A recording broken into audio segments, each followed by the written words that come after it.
La séptima estación del Vía Crucis. Jesús cae por segunda vez. Y Jesús cayó bajo el peso de la cruz. Es el Cordero de Dios. El libro del profeta Isaías nos dice: Él fue traspasado por nuestras rebeliones, triturado por nuestros crímenes.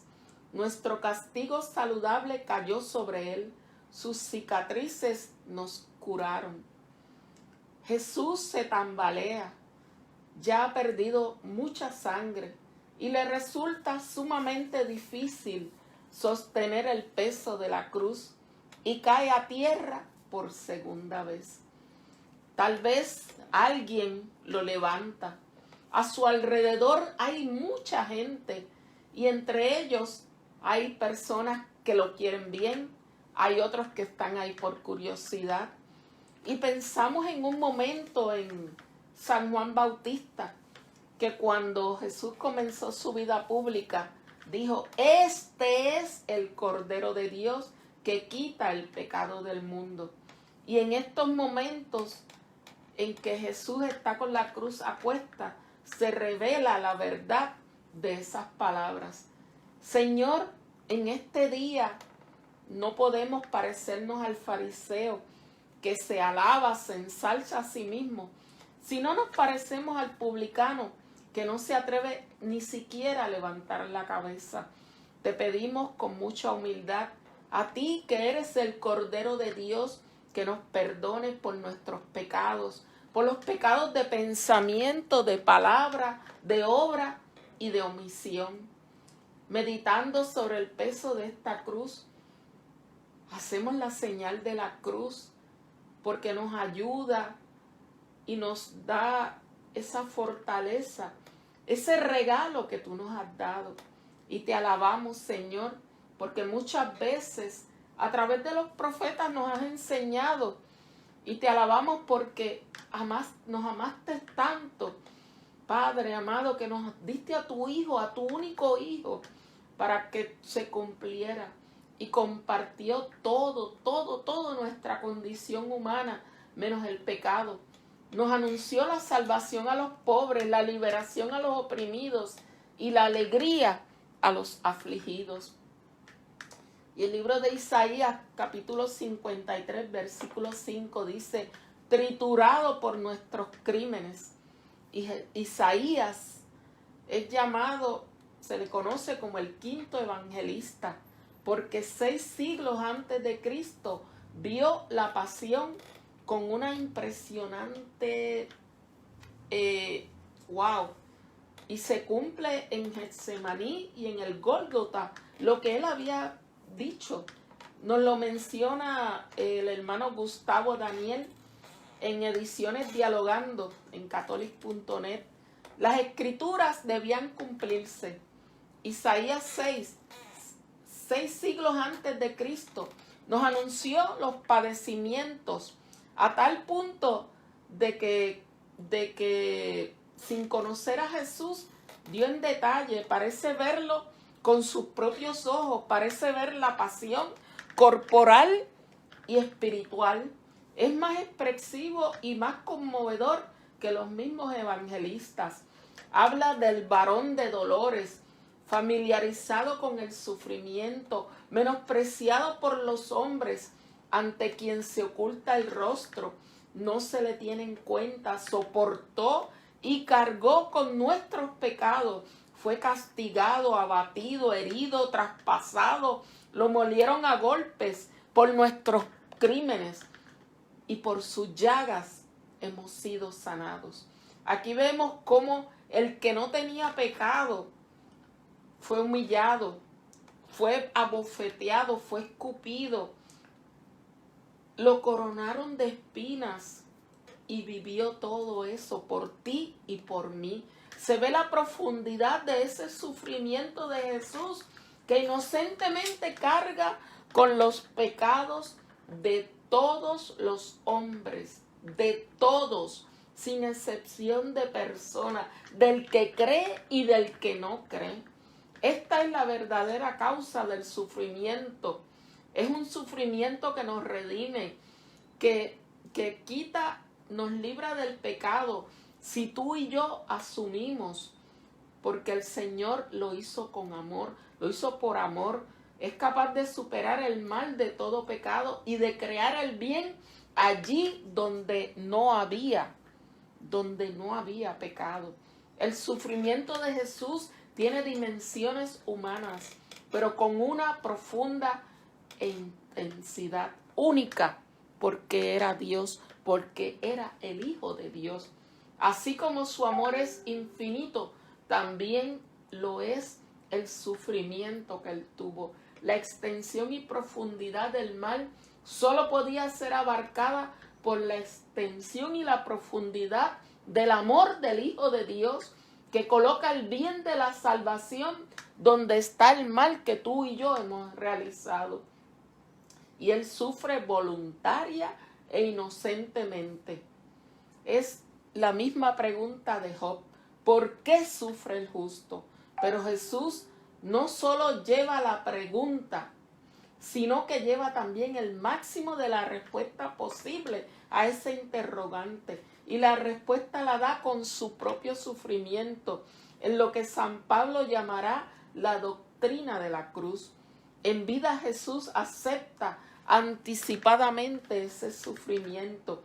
Sin embargo, en el huerto de Getsemaní, su oración es de humildad y le pide al Padre que, de ser posible, aleje de él ese sufrimiento, pero le dice ante todo: pero que no se haga mi voluntad, que no se haga mi voluntad de hombre, sino la voluntad tuya, Padre. Y esto prueba la verdad de su amor por la verdad de su sufrimiento que aceptó. El sufrimiento es padecer el mal ante el cual nosotros hoy en día nos debemos estremecer. Y Jesús con humildad le pide a su Padre, le dice: si es tu voluntad, Padre, si no, aquí estoy para acatarla. Tenemos con él una semejanza y una diferencia. Semejanza en que, como él, tú y yo sufrimos, aunque con distinta intensidad. Semejanza en que aceptamos y obedecemos la voluntad de Dios, aunque a veces nos cuesta y nos rebelamos. Y cuando nos rebelamos es que nos apartamos de la gracia de Dios. ¿A quién no conoció el pecado? Dios lo hizo pecado por nosotros, porque Jesús no tenía ningún pecado. Tú y yo, el sufrimiento físico lo experimentó en sus heridas, y el psicológico y lleno de emociones en el abandono y la traición de sus amigos. Tanto amó Dios al mundo que le entregó a su único Hijo, para que todo el que cree en él no muera, sino que tenga vida eterna. Juan 3:16. El sufrimiento amoroso es respuesta al interrogante, porque crea el bien sacándolo incluso del mal por medio del amor. Jesús cayó bajo el peso de la cruz varias veces en el camino del Calvario. La Sagrada Escritura no hace referencia a las caídas de Jesús, pero es lógico que perdiera el equilibrio muchas veces. La pérdida de sangre por el desgarramiento de la piel en los azotes, los dolores musculares insoportables, la tortura de la corona de espinas, el peso de la cruz. No hay palabras para describir el dolor que Cristo debió experimentar. Todos alguna vez hemos tropezado y caído al suelo. Con qué rapidez nos levantamos para no hacer el ridículo. Contemplemos a Jesús en el suelo y todos a su alrededor vean cómo se reían, cómo se burlaban, y dándole uno que otro puntapié para que se levantaran. ¡Qué humillación! Dice el Salmo: pero yo soy un gusano, no un hombre, vergüenza de la gente, desprecio del pueblo. Al verme se burlan de mí, hacen visajes, menean la cabeza. Salmo 22, 7-8. Jesús sufre con todos los que tropiezan en la vida y caen sin fuerzas, víctimas del alcohol, las drogas, los vicios que les hacen esclavos, para que nos apoyemos en Él y en quienes los socorren, para que nos levantemos. No tuvo nada por la manera tan humillante en que lo habían maltratado, de una forma en que a nadie nos gusta que nos traten, como en ocasiones los confinados están encerrados en 4 paredes que no alcanzan a la vista, y como a ellos los humillan y los maltratan. A las personas en que están en la calle, que están deambulando, que están pidiendo nosotros lo que nos toca es ayudar y dar esa ofrenda. Yo no sé si ese día esa persona realmente pide la ofrenda para comer. Eso es lo que nosotros debemos hacer. Y a otros grupos que están condenados al olvido social, pero que jamás el Señor ha olvidado. Juan Pablo II meditó esta 7ª estación, hablando de este salmo: pero yo soy un gusano, no un hombre, vergüenza de la gente, desprecio del pueblo. Vienen a la mente estas palabras del salmo mientras contemplamos a Jesús, que cae por 2ª vez bajo el peso de la cruz, que se tiene que comer el polvo de la tierra, aplastado por el peso de esta cruz, y cada vez le fallan más sus fuerzas, pero con gran esfuerzo se levanta para seguir el camino. ¿Y qué nos dice a nosotros que somos pecadores esta 2ª caída? Más aún que la primera, parece exhortarnos a levantarnos una y otra vez en nuestro camino de la cruz. Cyprian Norwich escribe: no detrás de sí mismos con la cruz del Salvador, sino detrás del Salvador con la propia cruz. Asume tu cruz y camina. Sigue a Jesús. Sentencia breve, pero que dice mucho. Explica en qué sentido el cristianismo es la religión de la cruz. Nos da a entender que cada hombre encuentra en este mundo a Cristo, que lleva la cruz y cae bajo su peso.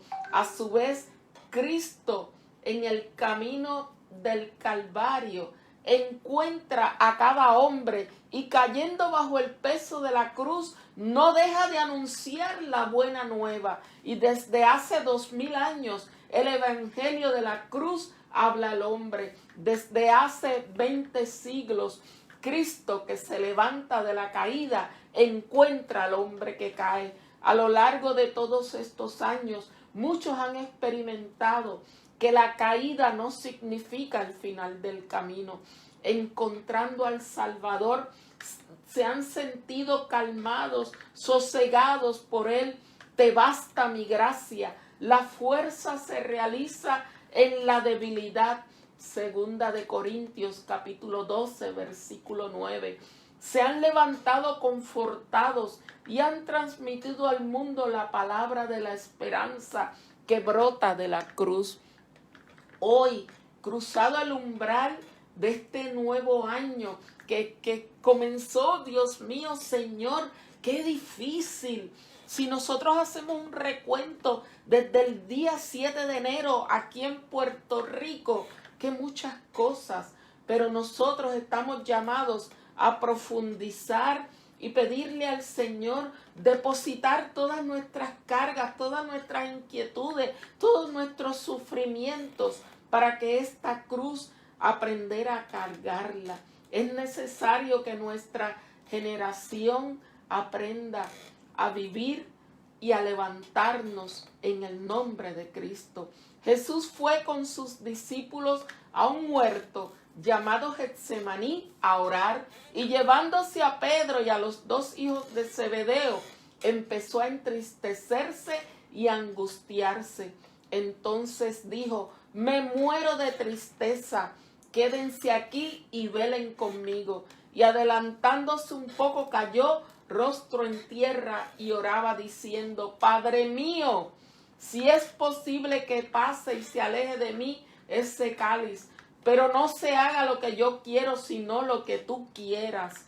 Se le apareció un ángel del cielo